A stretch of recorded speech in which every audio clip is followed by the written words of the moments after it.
Assalamualaikum warahmatullahi wabarakatuh. Perkenalkan, nama saya Apridayanti. Saya mahasiswi Ilmu Komunikasi UIN Suskaryau, Fakultas Dakwah dan Komunikasi. Baik, di sini saya akan menjelaskan sedikit tentang tugas proposal riset media saya yang berjudul Penggunaan fitur close friend Instagram sebagai media pengungkapan diri pada generasi Z.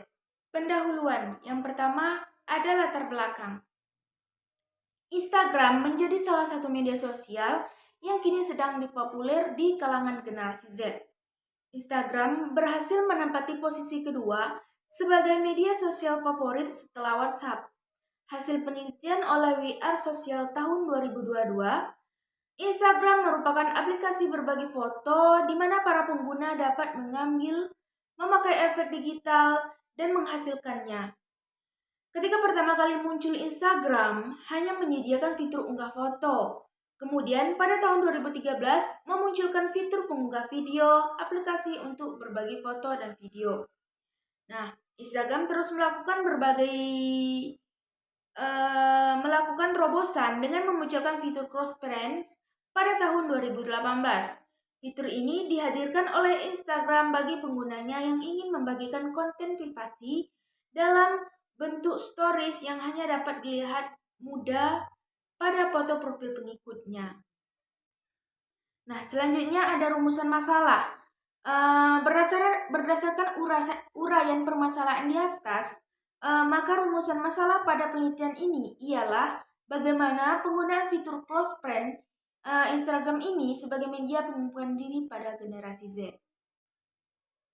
Nah, selanjutnya itu ada pembatasan masalah, yang dimana guna menghindari penelitian yang terlalu berkembang dan agar penelitian dilakukan lebih fokus, sempurna, dan mendalam, maka penulis memandang masalah penelitian yang diangkat perlu dibatasi, antara lain sebagai berikut, yaitu seperti bagaimana penggunaan fitur close friend Instagram ini sebagai media pengungkapan diri pada generasi Z di kalangan mahasiswa.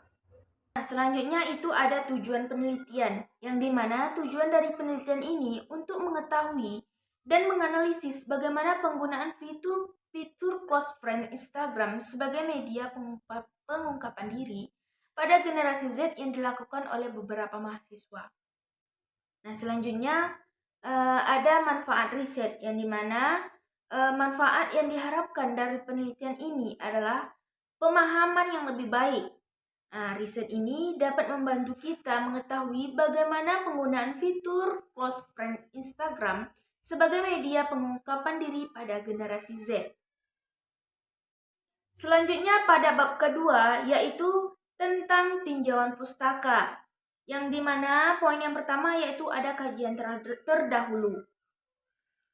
Penelitian terdahulu adalah landasan yang disajikan sebagai acuan dan bahan pertimbangan dalam membandingkan pengaruh suatu variabel. Nah, penelitian terdahulu yang digunakan dalam penelitian ini adalah penelitian yang berkaitan dengan penggunaan fitur close friend Instagram sebagai media pengungkapan diri pada generasi Z. Nah, ada 10 jurnal yang ditarik oleh dalam kajian terdahulu. Yang pertama itu tentang fenomena self-disclosure generasi Z dalam pemanfaatan fitur Instagram Close Friends Story.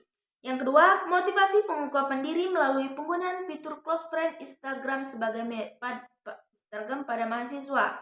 Yang ketiga, ada penggunaan fitur Close Friend Instagram sebagai bentuk self-disclosure.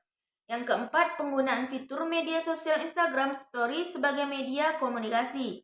Yang kelima, analisis self-disclosure, penggunaan fitur close friend pada akun Instagram. Yang keenam, pengaruh close friend dalam fitur Instagram sebagai bentuk self-disclosure. Dan ketujuh, analisis self-disclosure, penggunaan fitur close friend pada akun Instagram. Yang kedelapan, itu ada fitur close friend Instagram sebagai keterbukaan diri mahasiswa yang mengalami kecemasan bermedia sosial. Yang kesembilan itu disclosure dalam komunikasi interpersonal, penggunaan fitur close friend Instagram. Dan yang ke-10 itu analisis self-disclosure, penggunaan fitur close friend pada akun Instagram. Selanjutnya ada kajian teori. Adapun kajian teori yang saya ambil yaitu ada 2 teori. Yang pertama ada teori jendela Johari, yang dimana teori jendela Johari ini adalah sebuah teknik yang diciptakan pada tahun 1955 oleh 2 orang psikolog Amerika. Yang dimana teori jendela Johari ini digunakan untuk membantu orang lain lebih memahami hubungan dengan diri dan orang lain yang lebih baik. Selanjutnya teori yang kedua yaitu saya ambil teori uses and gratification, yang dimana teori ini mengasumsikan bahwa pengguna mempunyai pilihan alternatif untuk memuaskan kebutuhan yang berlainan atau keterlibatan pada kegiatan lain dan menimbulkan pemenuhan kebutuhan dan akibat-akibat lainnya. Nah, selanjutnya yaitu ada definisi konsepsional. Menurut Salim 1991, arti kata penggunaan adalah proses penggunaan sesuatu.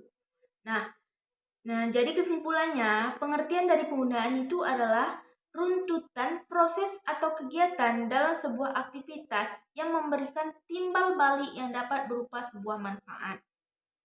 Nah, yang kedua yaitu ada pengertian fitur close friend.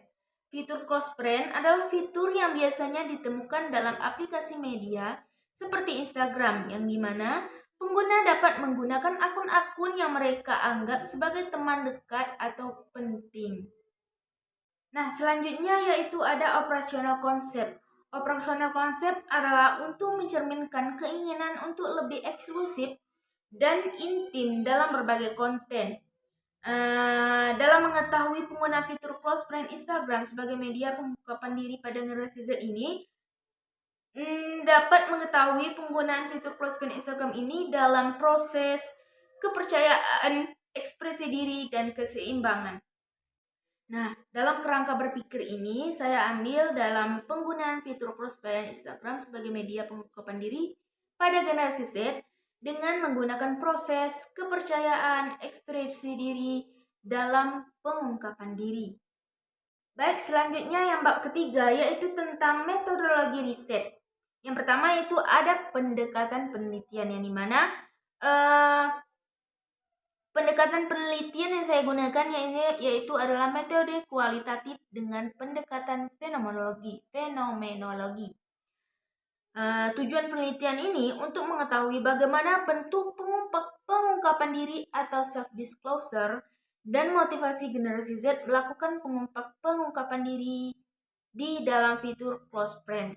Nah, teori yang saya gunakan yaitu teori jendela Johari dan teori uses and gratification yang menjelaskan bagaimana orang memilih media untuk memperoleh kepuasan. Selanjutnya lokasi penelitian. Di sini saya melakukan penelitian di lingkungan kampus, lingkungan kampus, sekolah menengah atas di kalangan mahasiswa dan siswa yang menggunakan sosial media. Waktu penelitian yaitu hampir 1-2 bulan. Selanjutnya ada teknik pengumpulan data yang dimana meliputi observasi, wawancara, dan dokumentasi. Dan selanjutnya itu ada validasi data yang dimana menggunakan penelitian yang telah dilakukan yaitu menggunakan teknik triangulasi yang diartikan sebagai teknik pengumpulan data yang bersifat penggabungan dari berbagai teknik pengumpulan data dan sumber data yang telah ada. Mungkin hanya itu yang dapat saya sampaikan. Kalau ada salah saya mohon maaf. Saya tutupi dengan wabillahi taufik wal hidayah. Assalamualaikum warahmatullahi wabarakatuh.